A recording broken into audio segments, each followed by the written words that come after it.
नमस्कार मित्रांनो, कशा आहात सगळे? मी प्रजेश पार्टे आणि आमच्या सोबत आमची ताई माई दामिनी. कसं वाटतंय? बघ पुढं बघ. माऊ माऊ कसं वाटतं? आम्ही चाललोय आमच्या गावाला आहे ना, आत्तूकडं चाललोय, चिपळूणला ना, चिपळूणला चाललोय आम्ही. कशी वाटते ट्रेन? हो ना. आता ही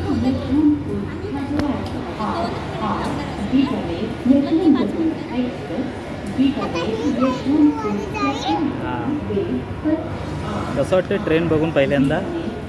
हां, मस्त वाटते ना, पहिल्यांदा बघते ट्रेन. आणि ट्रेनचा प्रवास पहिल्यांदा असणार आहे आमच्या ताईचा, आहे ना. माऊचं काय लक्षच नाही, नुसती ट्रेन. माऊ काय बघते?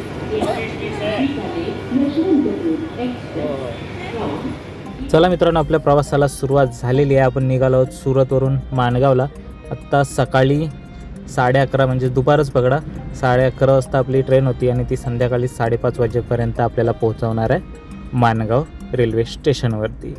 आज पहिल्यांदाच आम्ही एकत्र प्रवास करणार आहोत, त्यामुळे आम्ही रिझर्वेशन केलेलं आहे. आणि मी जेव्हा एकटा प्रवास करतो ना, तर मी जनरल डब्यामध्ये कसंही जातो, पण यावेळी मुली पण सोबत आहेत आणि दामिनी पण आहे, त्यामुळे आम्ही ठरवलं की आपण रिझर्वेशन करून जाऊ. पण तिकीट आम्हाला वेगवेगळं भेटलं आहे, कारण की मी आहे A1मध्ये आणि दामिनी आहे A2मध्ये, त्यामुळं थोडासा लोचा झाला आहे, कारण की ह्या दोघींना पण मग ॲडजस्ट करायला लागणार आहे. हे बघा, आमची कोच आहे AC 2 टायर, त्यामुळं ते चादर वगैरे, पडदे वगैरे, उशी वगैरे सर्व दिलं जातं. हे बघा, दाखवतो तुम्हाला मी. फर्स्ट टाईम आहे आमचं. मी कधीही रिझर्वेशन करून जात नाही, पण ह्या दोघींसाठी आम्ही ठरवलं की आपण रिझर्वेशन करून जाऊ, आणि ते पण चांगल्या ठिकाणी. त्यामुळं आम्ही AC 2 टियरचं रिझर्वेशन केलं होतं. पण एवढंच झालं की ती वेगळ्या डब्यात आहे आणि मी वेगळ्या डब्यात आहे. पण ह्या दोघींना मी इकडेच घेऊन आले, कारण की बोललो चल तिला एकटीला झोपायला भेटेल. आम्ही कारण की दिवसाचा प्रवास करणार आहोत, त्यामुळं मला तर झोप येणार नाही, पण तिला एकटीला तिकडे झोपायला भेटलं तर झोपेल.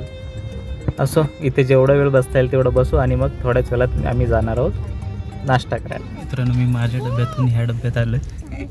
दामिनी दुसऱ्या डब्यात आहे, मी दुसऱ्या डब्यात आहे, आणि भूक लागले त्यांना. हे बघा, 2 सीट आहेत वेगवेगळ्या डब्यामध्ये आमच्या.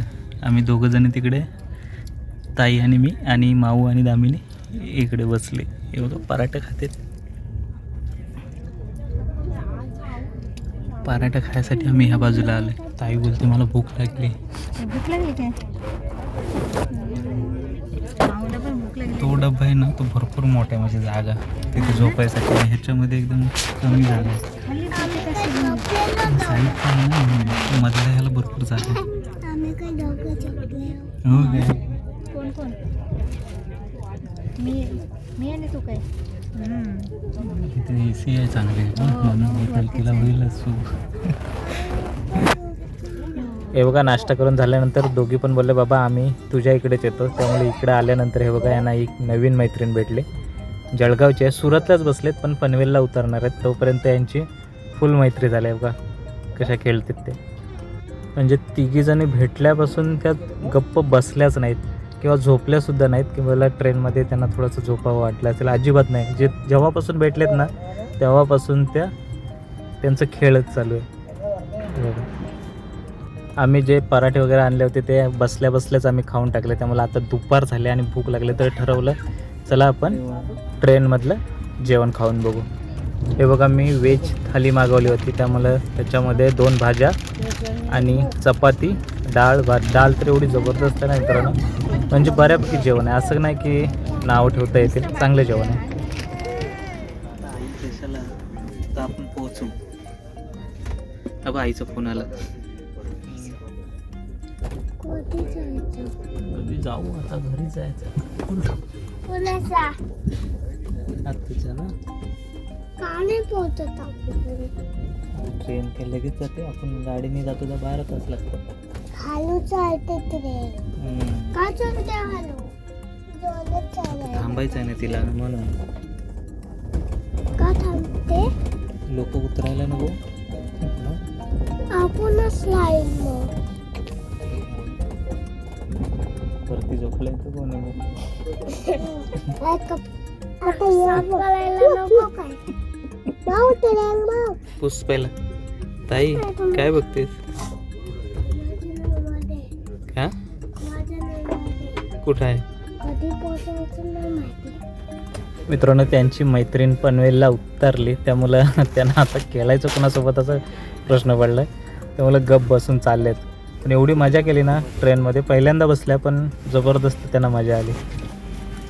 कारण की पूर्ण खाली ट्रेन आहे, म्हणजे आपला बॉक्स वेगळाच असतो ना, त्यामुळे पूर्ण खाली खाली आहे आणि भरपूर स्पेस असल्यामुळे त्यांना भरपूर मजा करता आली ह्यावेळी. हे बघा आम्ही ठरवलं होतं की जायचं तर रिझर्वेशन करूनच, कारण की नेहमी आम्ही गाडी घेऊनच जातो. पण ह्यावेळी आम्ही ठरवलं की गाडीने भरपूर त्रास होतो प्रवासामध्ये, कारण की रस्त्याची वगैरे कामं चालू आहेत आणि घोडबंदर रोड फाउंटनला एवढी ट्रॅफिक भेटते ना मुंबईमधून आपल्याला बाहेर ठाण्यामधून पनवेलकडे जाण्यासाठी, त्यामुळं भरपूर त्रास होतो आणि तास पण भरपूर लागतात जायला गावाला. 12-12 तास लागतात प्रवासामध्ये. त्यामुळे ठरवलं की चला आपण ह्यावेळी ट्रेननेच प्रवास करू आणि रिझर्वेशन चांगल्या ठिकाणीच करू.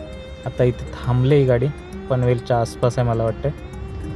हे बघा ह्या दोघींची मस्ती पुन्हा चालू झाली.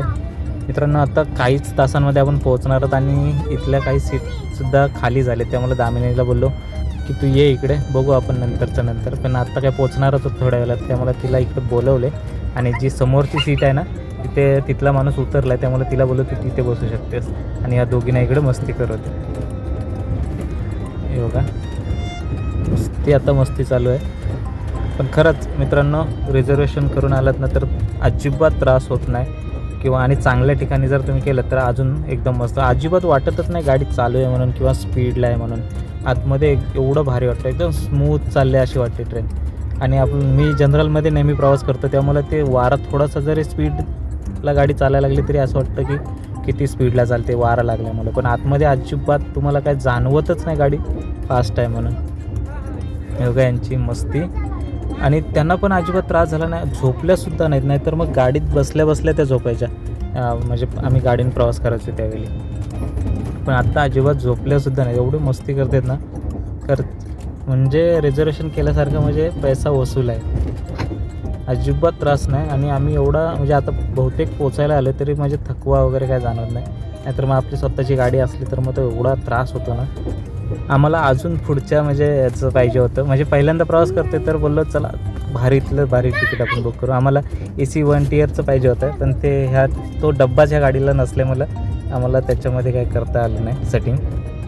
असो एवढं ते एवढं. नेक्स्ट टाईम आम्ही ठरवलं की आपण त्या डब्यामध्ये प्रयत्न करू, कुपेमध्ये.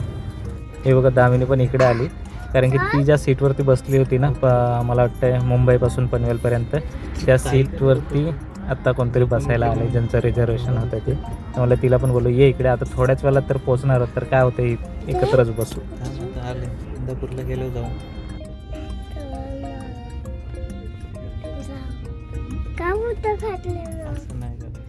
चला मित्रांनो फायनली आपण पोहोचलो आहे माणगाव रेल्वे स्टेशनवरती.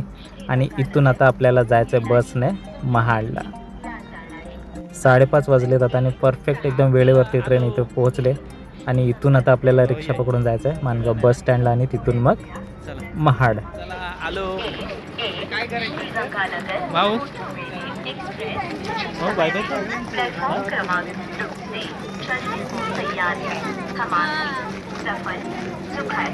कुठं आहे